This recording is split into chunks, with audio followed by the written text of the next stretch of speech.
qui m'a motivé à devenir Prafo, c'est surtout deux collègues qui étaient déjà Prafo. Moi, je venais juste de sortir du master, j'avais d'autres idées un petit peu au niveau du professionnel pour évoluer.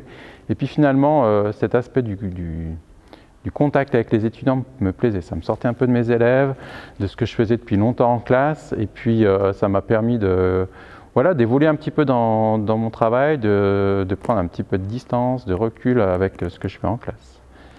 Et puis, pourquoi je suis arrivé dans le spécialisé? Ça, c'est vraiment le hasard. J'étais enseignant dans l'ordinaire en France. Il a fallu que je vienne pour des raisons familiales en Suisse. Et puis, j'ai trouvé dans le spécialisé assez facilement. Et puis, voilà, depuis, je ne bouge plus, ça me plaît. On va aborder plus les questions qui touchent au spécialisé. Donc, c'est des élèves qui ont vraiment des difficultés. Et puis, comment d'abord repérer ces difficultés, bien cerner l'élève, son profil avec ses ressources, c'est les besoins qu'il a. Et puis ensuite, comment on travaille dessus? On va essayer de formuler des hypothèses pour comprendre qu'est-ce qui ne fonctionne pas.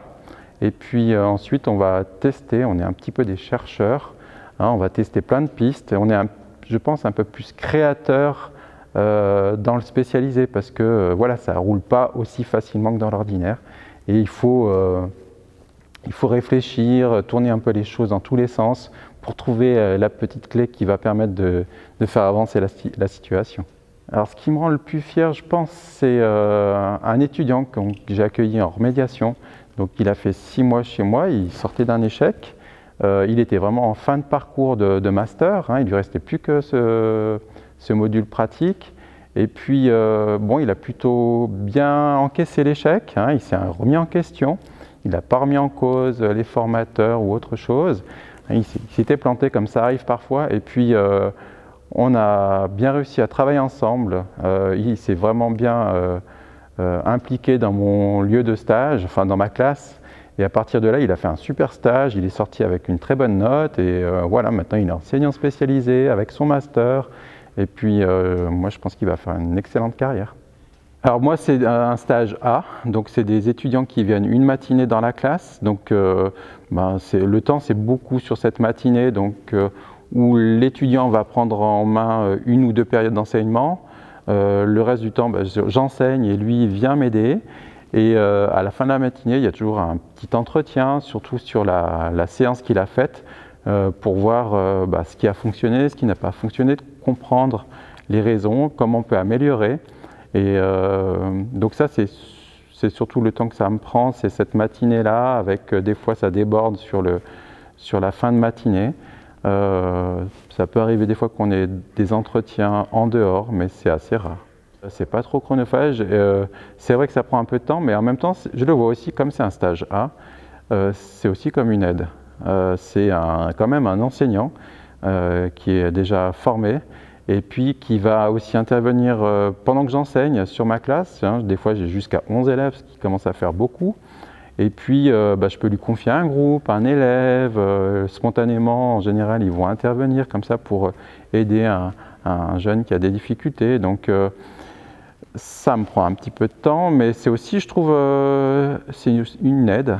Quand on est titulaire du master, on peut enchaîner, alors soit tout de suite, soit généralement les étudiants prennent un petit peu de temps parce que voilà, il faut peut-être avoir un petit peu d'expérience, sentir un petit peu aussi, tout emmagasiner ce qu'ils ont appris pendant 3 ans. Et puis ensuite, c'est un CAS Prafo, donc c'est quelques demi-journées sur 2 ans. C'est pas énorme, hein, c'est quelques demi-journées sur 2 ans où on vient en cours ici à la HEP. Moi, j'ai une belle expérience de ce CAS Prafo. Là, j'ai encore contact avec les autres Prafo, effectivement, que je croise comme ça au fil des années. Et non, c'est chouette. J'ai envie de dire que ça a approfondi tout ce que j'ai pu voir en master. Ça l'approfondit encore, c'est-à-dire que je continue d'apprendre, moi, en tant qu'enseignant, et puis j'apprends à être Prafo aussi. L'argument que je verrais pour motiver des enseignants à être Prafo, je pense que ça permet d'évoluer. Hein, c'est-à-dire qu'enseignant, on est dans le jus un petit peu de la classe, des élèves. Là, on sort un petit peu de ce contexte-là. On croise des étudiants, donc on a une autre relation avec des jeunes adultes en général, qui sont motivés et puis parfois qui nous apportent des choses. C'est-à-dire qu'eux, ils ont un regard, une façon de faire et puis nous-mêmes, en tant qu'enseignants, on se dit « Ah, mais ce qu'il fait là aussi, c'est bien, ça m'intéresse ». Donc là, on a aussi des chouettes échanges. Donc c'est enrichissant, aussi bien en tant qu'enseignant que dans la relation qu'on a avec ses étudiants. Les PRAFO sont plutôt bien accompagnés.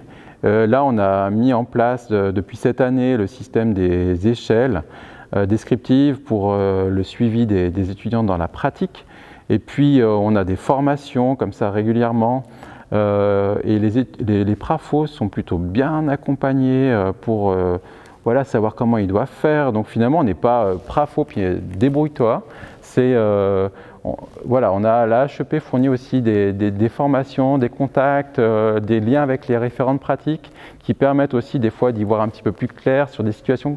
Parfois, on a des situations compliquées et puis on a des référentes pratiques qui sont présents pour nous aider, pour trouver un petit peu comment fonctionner avec l'étudiant.